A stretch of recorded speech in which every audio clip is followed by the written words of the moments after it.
All right, well, thank you all so much for joining us for Women in the American Revolutionary War with Historic New England. In the 18th century, a woman's world was defined by her position in her community and her home, family, and work. She was a, quote, domestic being. When telling the story of important events like the American Revolutionary War, women are all too frequently a footnote. Perhaps Molly Pitcher or Abigail Adams is mentioned. By simply changing perspective when examining the surviving records of this time, one finds that North American women were critically involved. And this talk explores 18th century domestic beings to discover some of the ways women stepped outside of their proscribed roles during the Revolutionary War period. And this presentation is led by Gail White Usher, who's an educator and researcher working in New England's early history. She is currently education coordinator for Historic New England at Roseland Cottage in Woodstock, Connecticut. Gail is also president of the Woodstock Historical Society and chairwoman of the Woodstock Historic District Commission.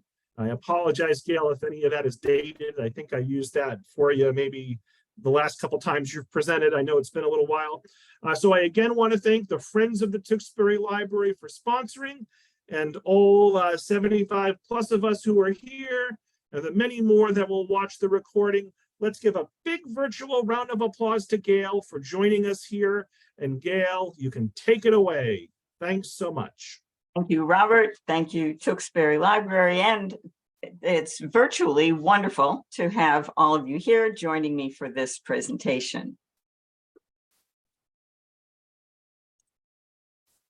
Now, if I mentioned the American Revolutionary War to you, what most likely would come to mind are militiamen racing to answer the Lexington alarm, or perhaps George Washington crossing the Delaware River. Now, one might visualize Washington, Jefferson, Franklin, perhaps, and if pressed to name a woman, you might recall Betsy Ross, who patriotically sewed the American flag, or Molly Pitcher, courageously taking her husband's place in battle, or perhaps even Abigail Adams supporting husband John.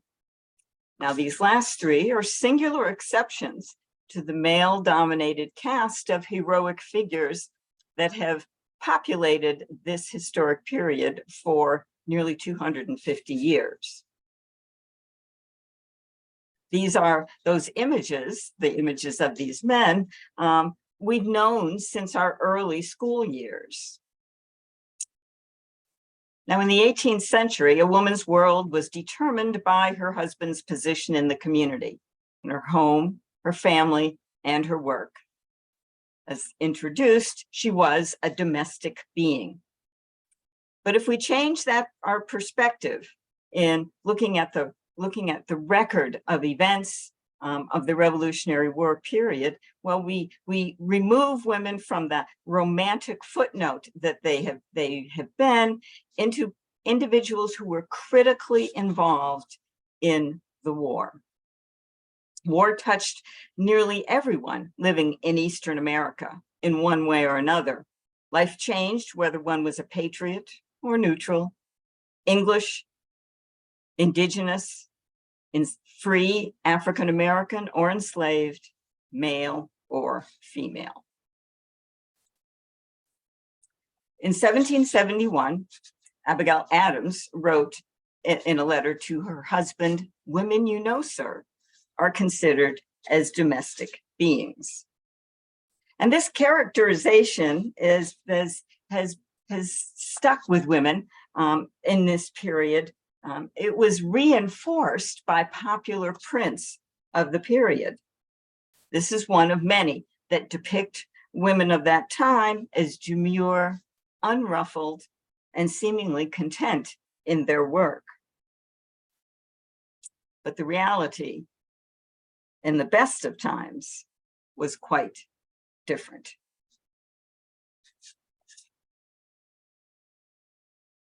Woman's domain was her home and the as much as 1 acre kitchen garden in which she grew the vegetables, that the family consumed, and the plants that helped keep her home clean and were used as medicines.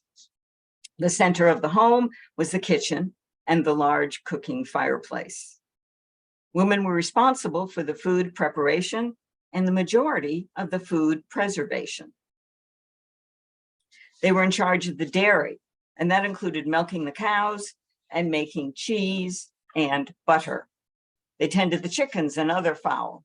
Women produced many of the textiles used by the family, and of course, did the laundry. Women were constantly pregnant, nursing and tending babies and children. They gave birth, on average, every 2 years, as long as they were fertile. And that could be 20 to 30 years. It was not unusual for a woman to be having her last child at the same time that her oldest was having their first child. Now, women of means had help, either relatives, servants, indentured servants, or people that they enslaved. And in the American colonies in the 18th century, war was a constant part of their lives. Women were at the sites of all of the most famous battles, including Lexington and Concord, Bunker Hill, Saratoga, Trenton, and Monmouth. They were present in the villages, towns, cities, and frontier regions impacted by occupation and fighting.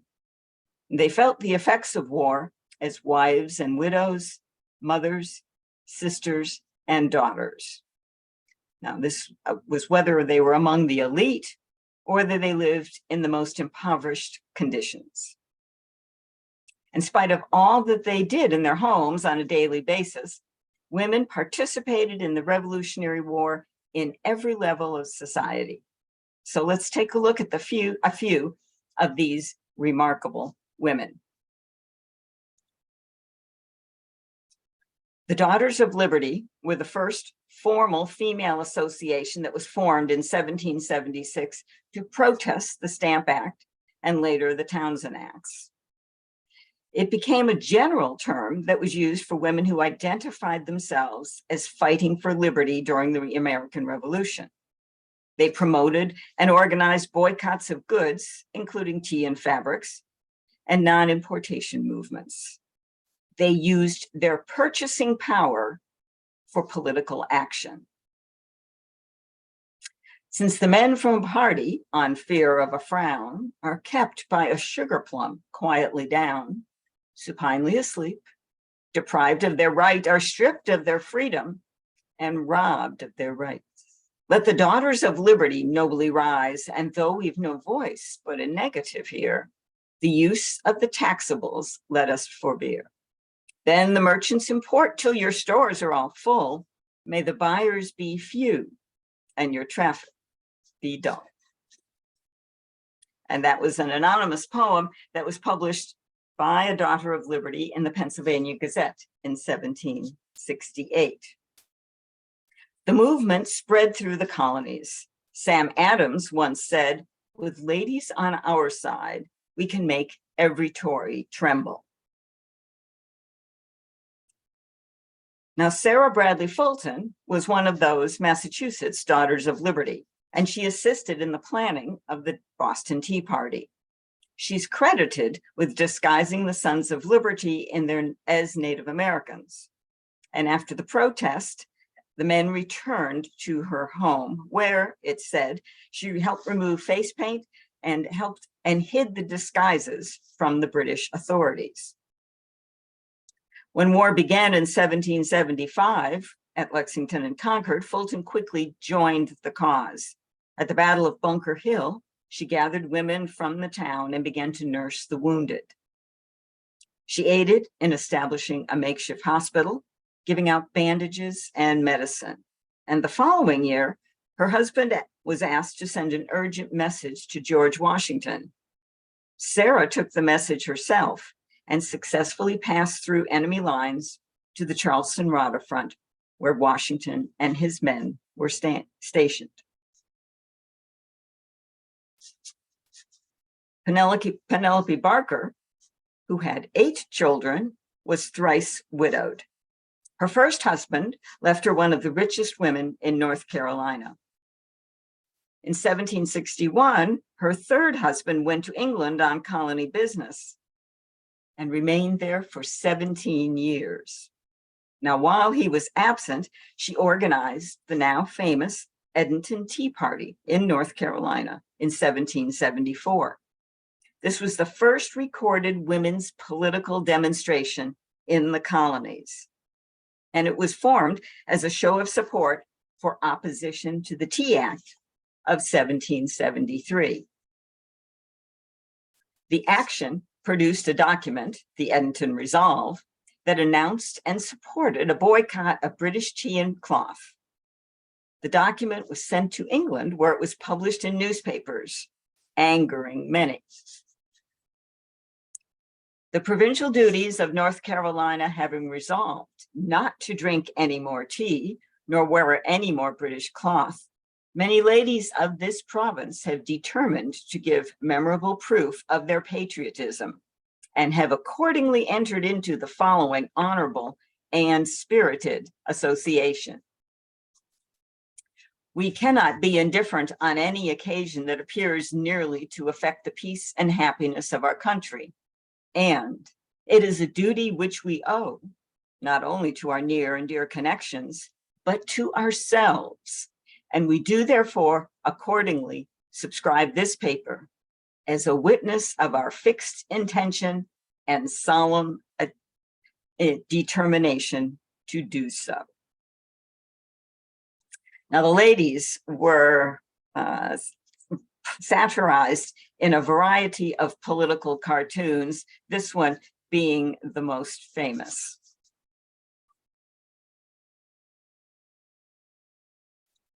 Boycott of British cloth swept through the colonies. Women from all walks of life wore clothing made from fabric produced in America.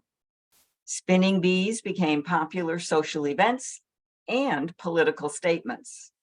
For example, Abigail Foote of Colchester, Connecticut, wrote the following notation in her diary in 1775. You'll note Abigail was very busy that day. She fixed a gown for Prude. She mended her mother's riding hood. She spun short thread. She fixed 2 more gowns. She spun some linen. She worked on a cheese basket. She heckled flax with Hannah, 51 pounds apiece. She spun linen, 50 knots. She made a broom. She spun thread. She carded 2 pounds of whole wool and felt nationally. Again, this was 1775.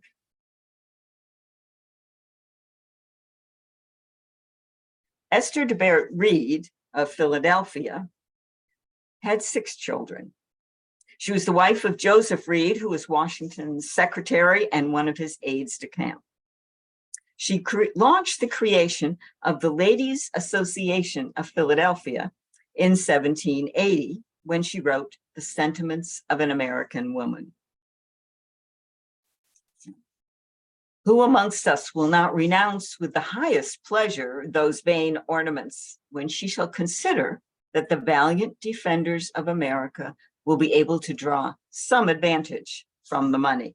Now, what she meant was she was suggesting in the sentiments the idea of a subscription for the relief of the Continental soldiers. And so she organized a network of women to solicit sufficient funds for this purpose. The sentiments was published as an attempt to circumvent any possible criticism for this undertaking. In it, she reviewed the brave deeds of women throughout history and extolled the courage and the self-sacrifice of men in the Continental Army.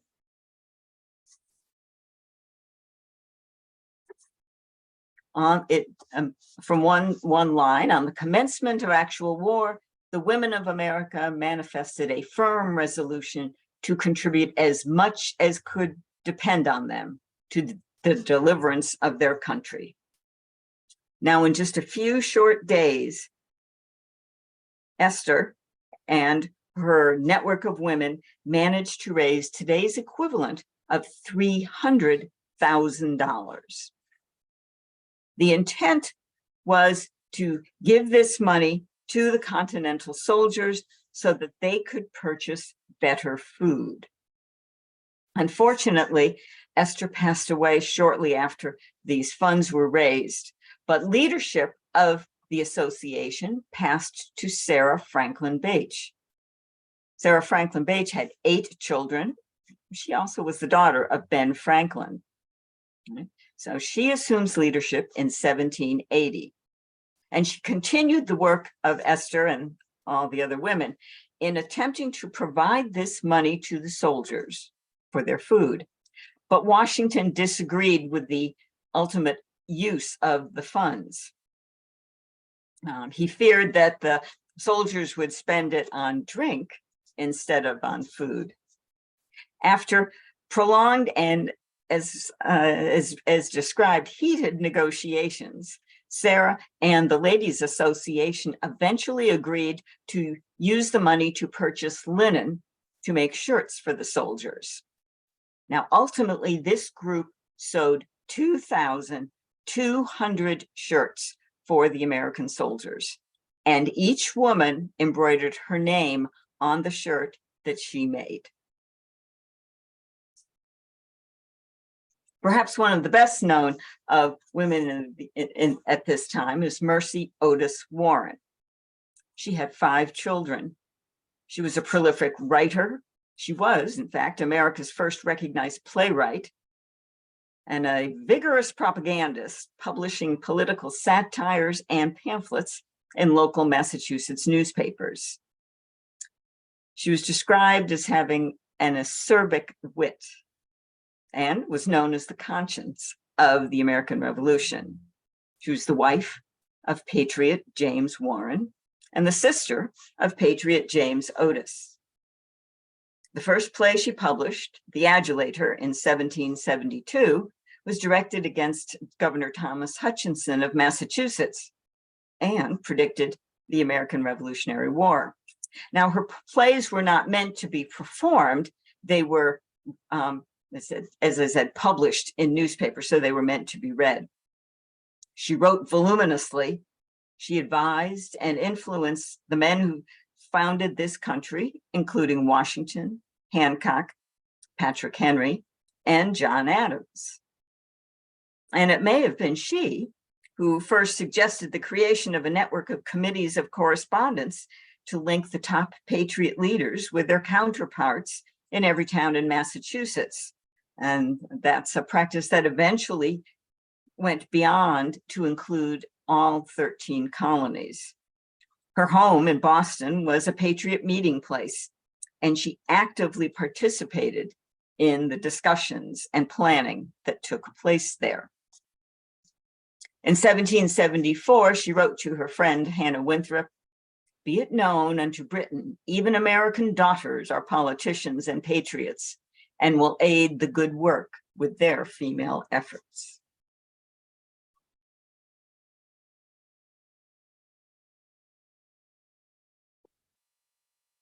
Phyllis Wheatley arrived in America in 1761 at age either 7 or 8.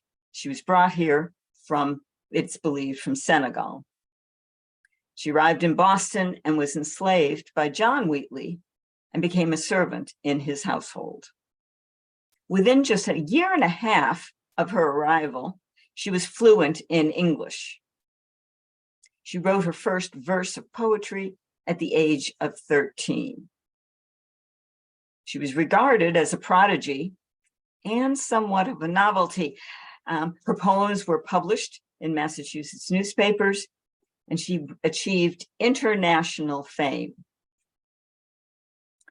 One such poem, addressed to the Honorable William Earl of Dartmouth: "No more, America, in mournful strain, of wrongs and grievance unredressed complain.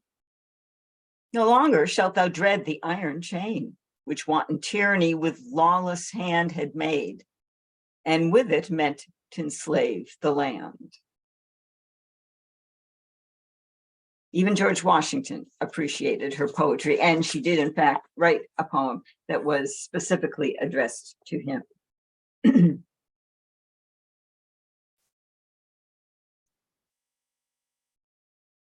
Now, when war, excuse me, when war broke out, some women joined the fight. A familiar example might be Deborah Sampson. She served as a soldier in the Continental Army from 1781 to 1783. She enlisted disguised as a man and took the name Timothy Thayer. Her identity was discovered and she returned home, but undaunted, she tried again a few months later, this time enlisting as Robert Sirtliff. She engaged in marches, in training, in battles, and in raids. And she was wounded several times. In 1783, she lost consciousness during an illness, and her disguise was uncovered. She was honorably discharged, her service recognized. Another familiar figure is Molly Pitcher, whose true identity was that Mary Hayes Macaulay. Now, Mary was a camp follower who accompanied her husband into battle.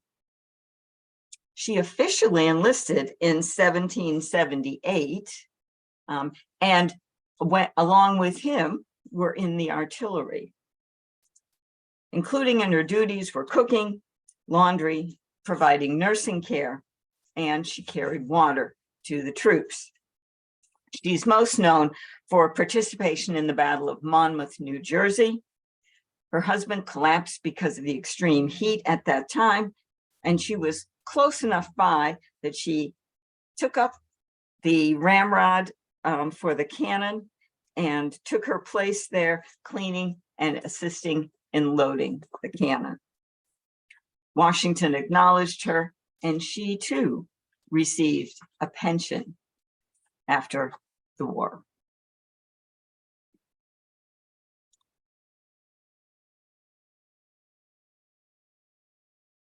And I'm going to back up one here. Back up to Molly. Now, some fought even when not enlisted in the Army. And a good example of that is Prudence Right of Pepperell, Massachusetts.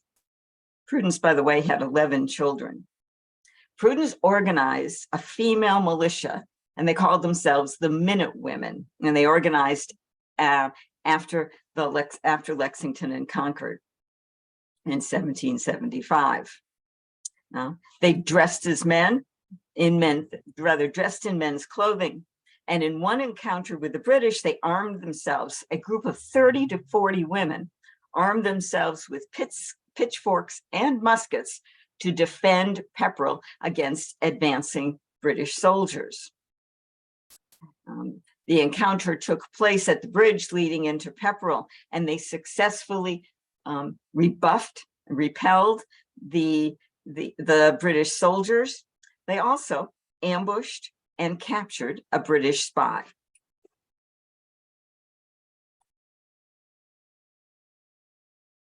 Women were known as camp followers, those women who accompanied their husbands, like Mary Macaulay, accompanied their husbands into war. They went with their husbands usually because they had no other option. Very few women would choose to be part of the Army, and when they went, they took their children with them. And by no other choice, I mean that their living conditions were such that without the income their husband could provide, then they had no means of remaining in their home. And that also meant that they had no relatives or friends with whom they could live, no one who could take them in. Becoming part of the Army meant they were tasked with cooking, with foraging for food, with doing the cleaning, the laundry, nursing, mending the clothing, all on top of taking care of their own children. They could be given jobs like swabbing the cannon or carrying water. They were paid and they were given rations, usually a half ration. Children were given just a half ration or less, and nursing children received no rations whatsoever. It was a precarious position to be in, because should for any reason they not be able to keep up with the army once it moved, they would be set aside, left on the side of the road to fend for themselves. There were no provisions in place to get them to safety. So as I said, being a camp follower was a condition of last resort. Now, one of the most famous of camp followers was Frederique Charlotte Louise Radissell, the Baroness Radissell, who was the wife of the Baron von Radissell, who was head of the German Brunswickers army. There were several German armies that the German king sent to assist the British in fighting here in America. Now, she had 9 children. She traveled here at the beginnings of the Brunswickers' involvement. She traveled to Canada with her husband. 2 of the children were born while she was in North America, and unfortunately they died as infants. She was present at the Battle of Saratoga and in fact was taken as a prisoner of war at the Battle of Saratoga. She kept a diary of her time in North America. In one entry, this is from the Battle of Saratoga, as she was attempting to move from too close to the scene of the battle to a place of safety, to a house nearby that would provide safety for her and her children. She got into my caleche, which was a vehicle, with my children. And when we were near the house, I saw on the opposite bank of the Hudson, 5 or 6 men who aimed at us with their guns. Without knowing what I did, I threw my children into the back of the vehicle and laid myself upon them. Now they survived that and arrived at the house and took refuge in the cellar of the house. But when we were just going down, a new thunder of cannon, she writes, threw us again into alarm. 11 cannonballs passed through the house and made a tremendous noise. A poor soldier who was about to have a leg amputated lost another one by one of those cannonballs. They stayed in the cellar for quite some time. The want of water, she writes, continuing to distress us, we could not but be extremely glad to find a soldier's wife so spirited as to fetch some from the river, an occupation from which the boldest might have shrunk, as the Americans shot everyone who approached it. They told us afterwards they spared her on account of her sex. And I will note that the British had more camp followers than the Americans.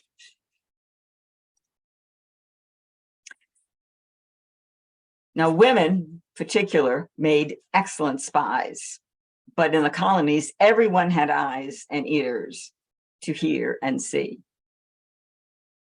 The reason women made such good spies is that men didn't think women were capable of such duplicity. They didn't think women would act as spies. They didn't think women would understand the military plans that might be overheard. Men also, the British soldiers, respected middle class and upper class women, and they overlooked working class women, servants, and the enslaved. So every place, particularly taverns, provided opportunities for spies, for attentive women to gather information. Men of the British officers, British soldiers would gather in taverns for food, and converse freely without fear of who might be overhearing. And the women gathered information and passed it along.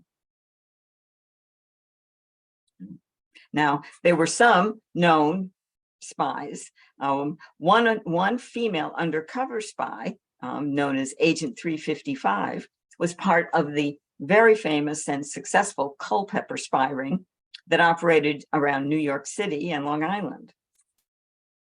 In another instance, a woman used her laundry as a means of passing along information. The woman lived on Long Island, and at her home near the shore, she observed the comings and goings of troops and British ships. And so she devised a scheme in which by hanging different numbers of garments on her line and different colors of garments that provided information about the troop movements. Lydia Derrick of Philadelphia was a mortician and who hid the information that she overheard behind the buttons of her son's coat. And then he visited his older brother in the Continental Army. Now, children, and as well as servants and the enslaved, were particularly excellent carriers of information as well as spies, because they, amongst overall, were overlooked, were completely disregarded. And so they could be everywhere, seemingly innocently going about their tasks and duties, but with ears open and eyes alert to collect information and then pass it along. Teenage girls were known to deliver messages. Again, because they were treated with respect, they were allowed to travel, sometimes behind enemy lines, to visit relatives. Sybil Luddington is a good example. At 16, she rode 40 miles to deliver information to the Continental Army. Another woman who is now known to have been a spy was sculptor and spy Patience Lovell Wright. Now, she had 5 children, and to amuse them, she began sculpting animals and characters out of wax. It quickly became a hobby for her and then a business as she began to make portraits and busts in wax of notable men. She moved to England, and when there, she gathered information for the Patriots. And it's believed that she hid the information in the wax sculptures that she sent back to her sister in Philadelphia.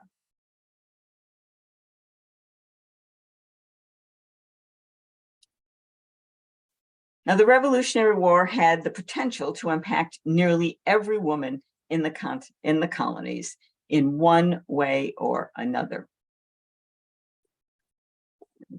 Sally Wister, for example, who lived with her family in Philadelphia, encountered both British and American soldiers. And she wrote, and she kept a diary.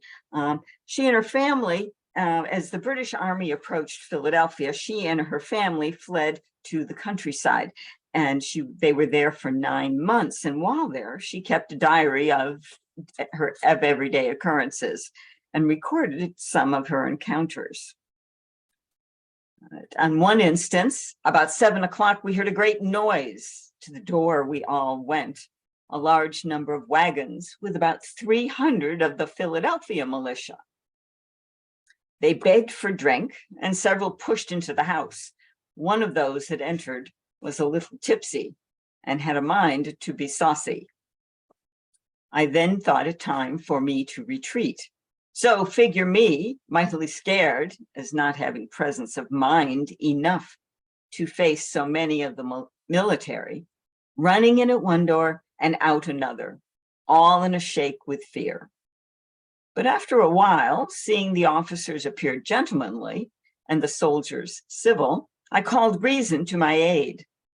My fears were in some measure dispelled, though my teeth rattled and my hand shook like an aspen leaf. They did not offer to take their quarters with us. And so with many blessings and as many adieus, they marched off. And that was a common problem, that whether British or American, when they were on the march, they sometimes took over civilian houses.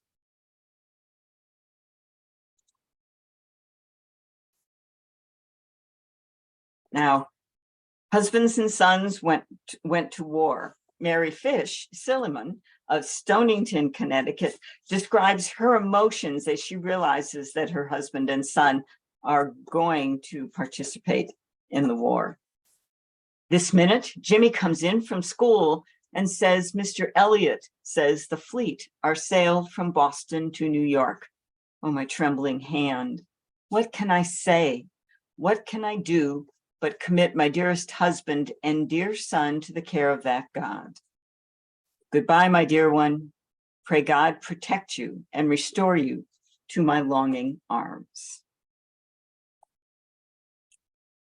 Their men were in grave danger of illness, capture, injury, and death.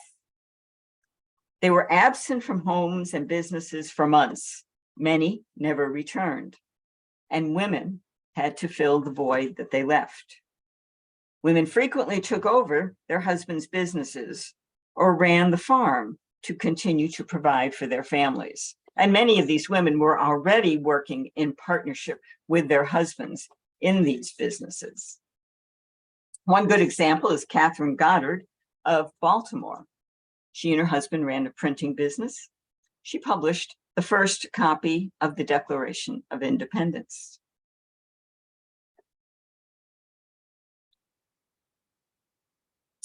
Now, this map shows the American colonies, the British possessions, and it also shows the frontier. That's the difference between the light green line and the striated line. And the frontier stretched north from New York and the very tips of Vermont, all the way through Pennsylvania, Virginia, and Georgia.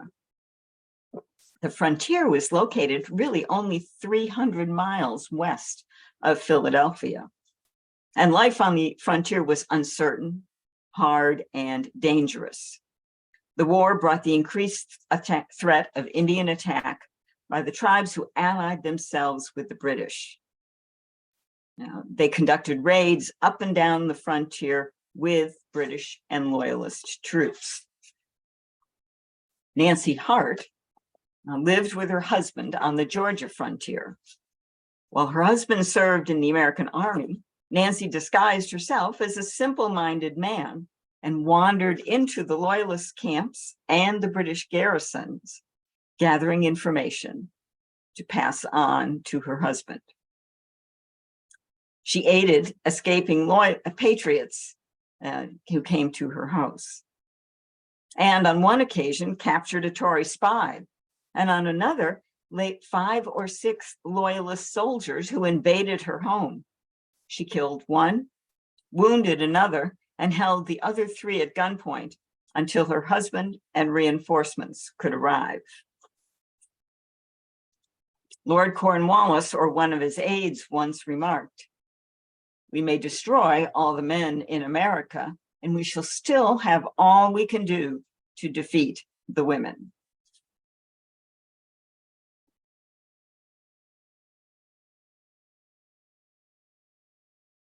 Kanwatsi Sianieni Begonwadanti, otherwise known as Mary Molly Brandt. She was a Mohawk woman who held an influential position in the Mohawk society.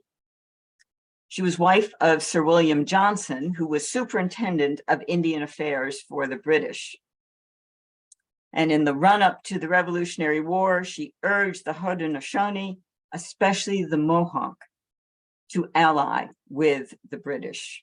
And in fact, under her successful urging, all but the Tuscarora and the Oneida tribes did join with the British. She was widowed in 1774 and with her children returned to her home village. She was driven with a passion to preserve her people's heritage and their land, both of which were greatly under threat by the Revolutionary War. She supplied guns and ammunition. She sheltered and fed loyalists. She passed along military information and served as a valuable and important intermediary between the British and the Haudenosaunee people. Now in 1779, General John Sullivan, American general, on orders from George Washington, attacked and destroyed the Haudenosaunee villages and crops, killing men and women. This was in response to the American loyalist and indigenous raids that were taking place along the New York frontier in 1778. These raids crippled the Continental Army, particularly in terms of manpower and food. Sullivan's attacks were directed most specifically against the Cayuga and the Seneca nations. The intent was to destroy the ability of the Haudenosaunee to wage war against the Americans by destroying their principal villages and their food supply. And under Washington's orders, take as many women and children hostages as possible to use as leverage against the Haudenosaunee. Sullivan brought nearly 4,500 Continental troops in this action. And in August and September of 1779, they destroyed over 40 Haudenosaunee villages and settlements, destroyed more than 160,000 bushels of corn and fields, and all of the fields and villages around those 40 plus villages that were at that time of year close to harvest. The extent of these actions and the impact of these actions forced the Haudenosaunee to flee north and west. And Kanwatsiatsiani led most of her Mohawk people to shelter at the British-held Fort Niagara. Now, they quickly ran out of supplies, many starved to death, and she successfully asked for and received land farther north in Canada for her people.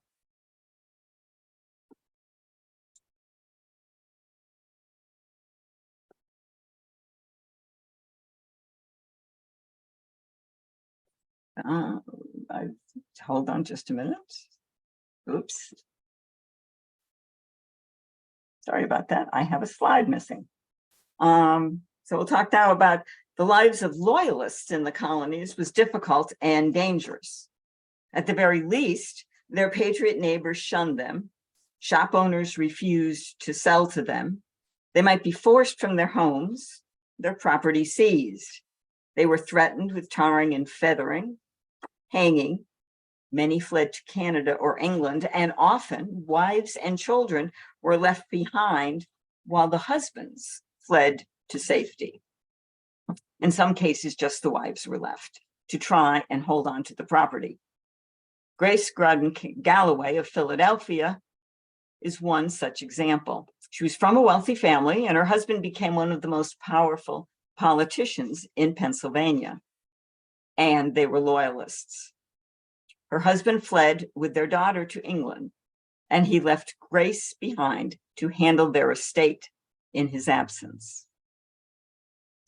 Now, the property and business was seized, and Grace was physically forced from her house. She'd refused to move, and a group came and physically removed her from her house. She also never saw her family again. She fought to get her considerable property back in 1779, and also tried to regain her standing in Pennsylvania society, all the while remaining loyal to the British king. And she failed at both. Now, Grace had started a diary after her husband left for England. In one entry, she writes, "No one will take me in, and I am fled from as pestilence." And she follows that up with, "My heart was ready to burst at the mean figure I must cut in begging to go to another person's house and be told I could not. She was finally given the opportunity to buy their property back, but it was complicated and there were conditions. She would have to renounce her husband, but that meant that she no longer would have his protection. And she could be charged with treason. And she might also be forced to pay taxes, back taxes on the property. And she's still a loyalist, and it irked her to that money. Her tax money would go to rebels. Her resolution for this dilemma was that she chose to remain neutral, to not declare as a patriot, but also not declare as a loyalist. She eventually got her property back and lived the rest of her life in America, but was never reunited with her husband or her child. Whether living on a farm or village or town, the majority of the colony's domestic beings had multi-generational families to support, care for, and provide for every day. One such example is Mary Wheeler Benton of Tolland, Connecticut. Mary married Daniel Benton Jr. in 1747, and the couple would have 11 children in 22 years. By 1775, 2 of the girls had died as infants. She and Daniel had moved their family into her father-in-law's house, so the expanded family now included the older and most likely ailing couple. 3 or 4 of her sons responded to the Lexington alarm.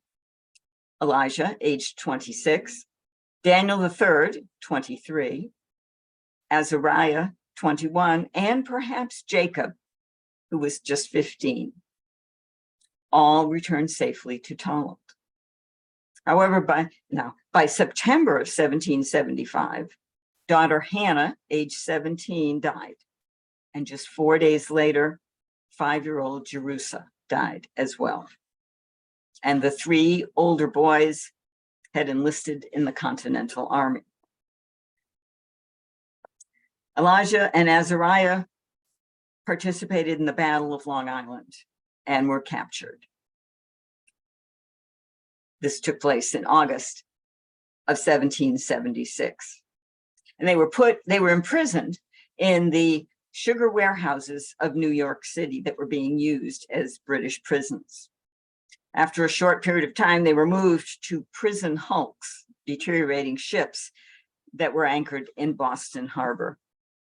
These were horrible, horrible places, terrible conditions. Starvation was rampant. Disease and sickness was common. And the most dreaded of all, smallpox, was on these ships. Azariah died from smallpox in December of 1776, and Elijah contracted smallpox as well. Now, Elijah was exchanged along with another soldier from Tolland in early January of 1777. This was the British practicing germ warfare. First of all, they were getting rid of sick soldiers, so they wouldn't have to worry about them. But also it was hoped that as these soldiers made their way back to their homes, then they would spread smallpox in their wake. Elijah and his companion were left at New London, and they then proceeded to try to make their way back to Tolland. Now, they got as far as Hartford, which is about 50 miles, when they collapsed. The other soldier died, and Elijah somehow got word to his family that he was there and needed help. A wagon was dispatched to collect him. And then the house goes into quarantine. And Daniel, the father, would take the 3 younger boys and evacuate the house. That was part of the rules for quarantine at that time, and each town had its own specific rules to follow. Mary would most likely stay to nurse her son.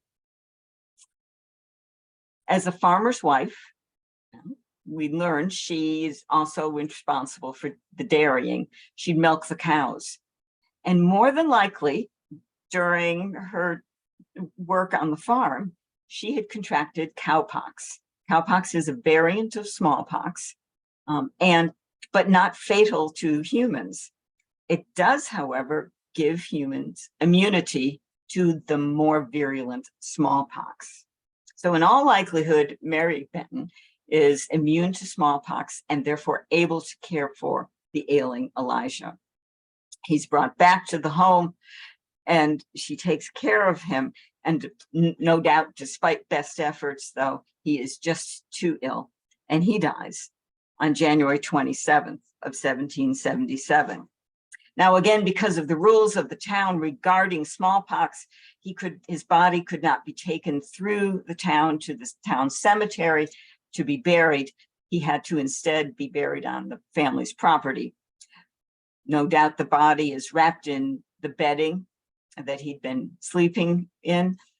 It's taken out through the closest window, and stored in the middle of the winter temporarily in an outbuilding until a grave can be dug. And he is in fact buried at the edge of the property along the front stone wall. The house would remain in quarantine for another couple of weeks. And ostensibly after that time, Daniel and the boys could return. However, a young girl from town, a teenager, Jemima Barrows, had snuck into the house. And one can only imagine what might motivate her. One can only imagine that this is the teenage love, teenage passion. She probably had gone into the house, ignoring quarantine, violating quarantine, sneaking away from her parents to get into the house to take care of Elijah.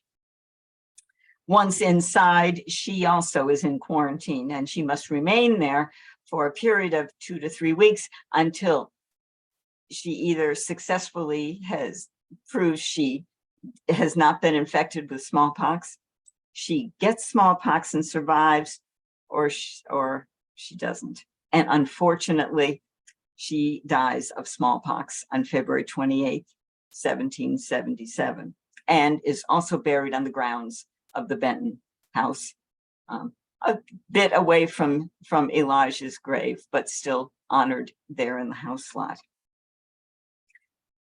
An example of the expanding effects of the Revolutionary War. Now, these are just a few of the hundreds or even thousands of women's stories from this period. Stories that need to be discovered, explored, and shared. And I leave you with another one of Abigail Adams's thoughts. Remember the ladies.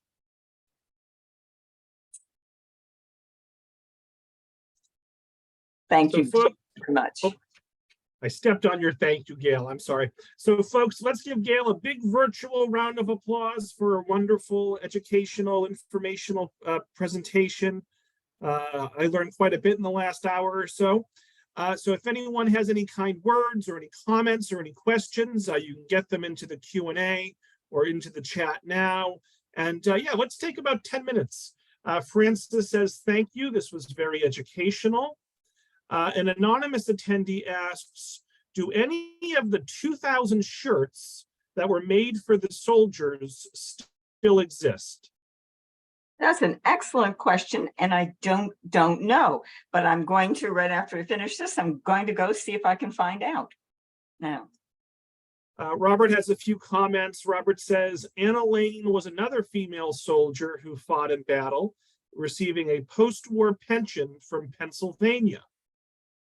He also says that Bill Bleyer, B-L-E-Y-E-R, who's a Pulitzer Prize journalist, published a well-researched book on the quote, truth of the Culper spy ring. He found insufficient evidence that Agent 55 was a spy. Likewise, he found no evidence that Anna Strong used her clothesline to signal to a colleague where to land his boat. So that might be a book to check out, Truth of the Culper Spy Ring by Bill Blyer.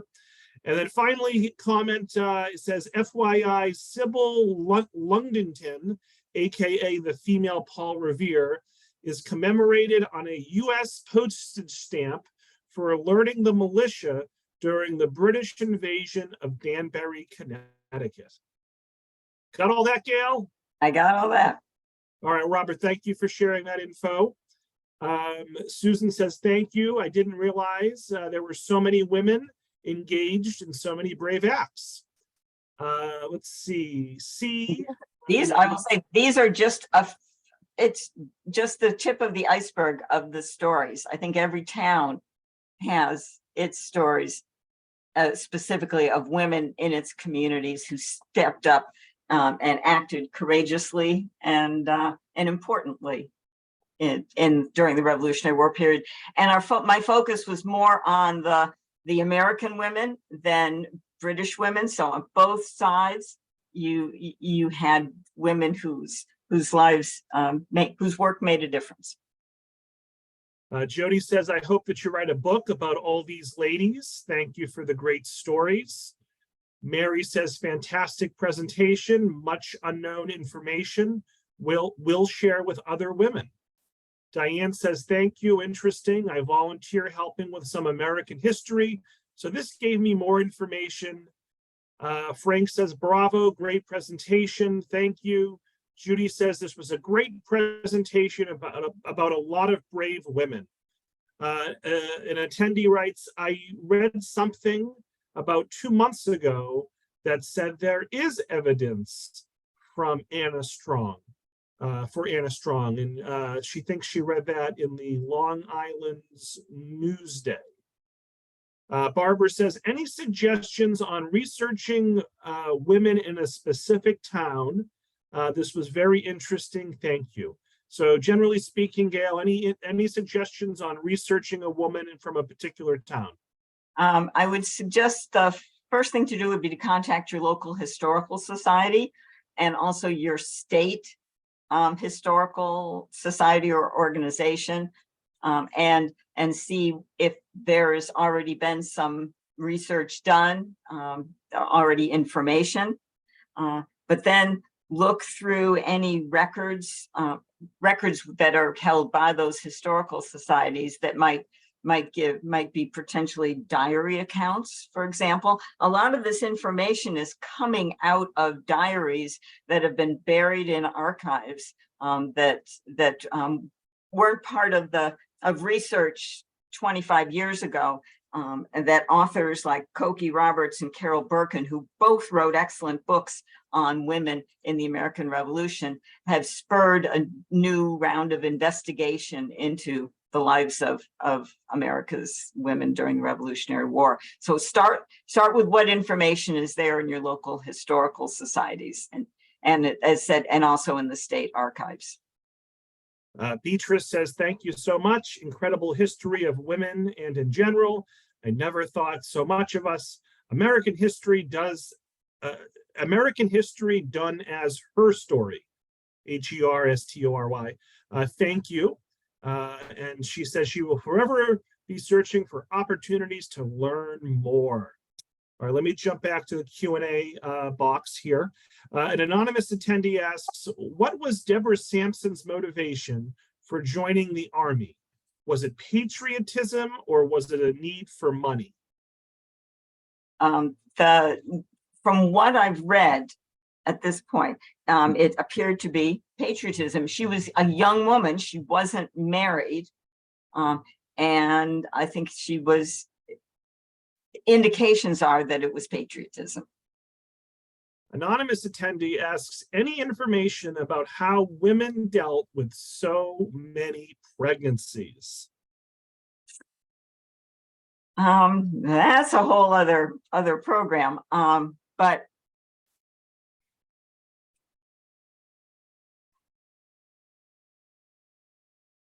let's see.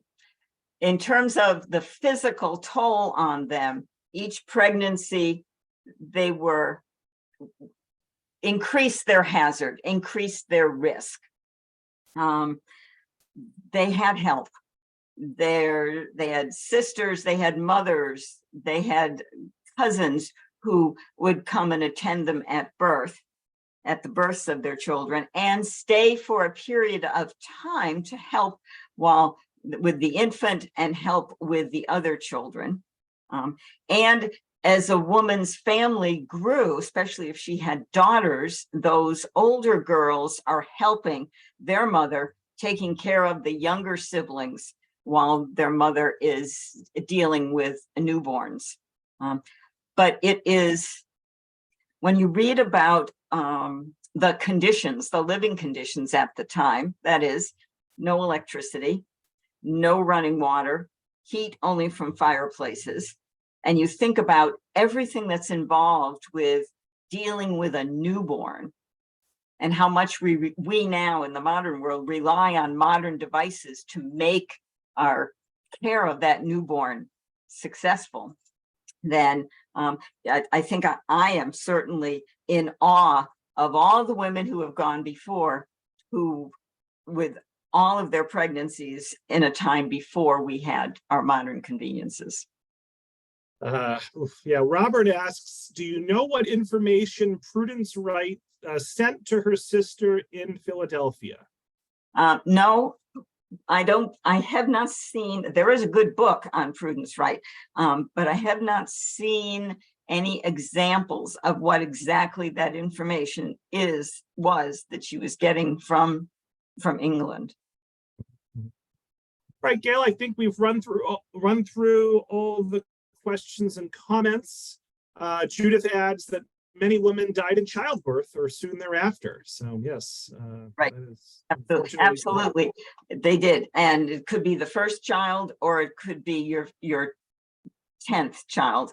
And then the other piece of that is that though a woman might be pregnant 11 to 15 times in her lifetime, not every baby survived being born, and certainly not every infant survived the first year of life. Most of the women, like, for example, Mary Benton, the one easy example that comes to mind is she gave birth to 11 children, but only 6 of them survived to adulthood. So there are so many hazards from pregnancy right up through that first full year of life, that infant mortality rate was high. Right. All right. Well, on that note, let's give Gail a big virtual round of applause for another fantastic presentation. We've gone through all questions and comments. Gail, did you have any last words before we wrap it up? Other than remember the ladies, and there are several really good books that have been published that deal with what they call the founding mothers or revolutionary mothers, and also some biographies, and just as you go forth thinking about the Revolutionary War from now on, just remember the contributions of the women. Great, excellent. So folks, for those watching live, I'll look for an email from me tomorrow with the recording, the feedback survey, information about some other upcoming American history talks, as well as information about our adult summer reading program. So thank you all so much, and I hope everyone enjoys the rest of their day. Thanks again, Gail. Thank you all. Bye-bye.